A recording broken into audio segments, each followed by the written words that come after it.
Pinagdedebatehan sa Senado ang pagsasagawa ng teleconference o online participation ng mga senador sa sesyon.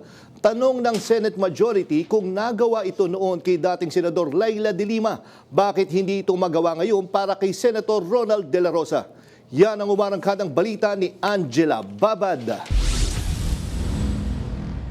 Senator Lapid, Senator Legarda. Noong COVID-19 pandemic, nauso ang online class at work from home setup. At tulad ng marami, ipinatupad rin ang remote participation o video conferencing sa Senado. Pero nitong Martes, tinutulan ito ng minorya na naging sanhi pa ng walkout. Ayon sa Rule 14 Section 41B ng Rules of the Senate, maaari lamang mangyari ang video conferencing kung mayroong force majeure o national emergency.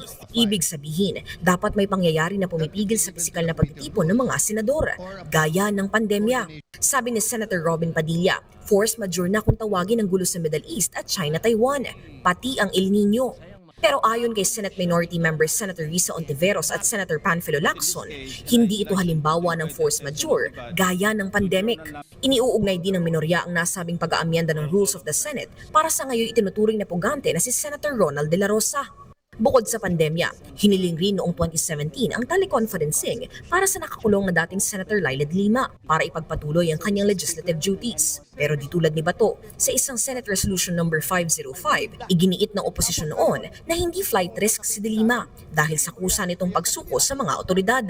Bagay na binanggit rin ni Senator Risa Ontiveros. At all times, kailangan may mutual respect para sa legal authority. Si dating Senator, ngayon Rep. Leila de Lima, meron siya nito noon. May respeto siya sa legal authority kasi kumarap siya sa authority noon.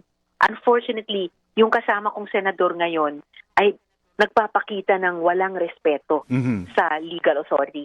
And alalahanin din po natin, panahon noon, panahon ng pandemic, na lahat po kami ay nagte-teleconferencing at consistent yun sa primary modality nung panahon na yon ng pandemic. Si then Senate President Tito Soto lang ang pumapasok pa rin araw-araw para personally buksan at i-adjourn yung session kahit kaming lahat ay naka-Zoom dahil sa pandemic. At yun din lang ang pwede namin hingiin noon at hiningi para kay then Senator Leila. Hindi rin naman pinagbigyan pero ibang-iba noon sa ngayon.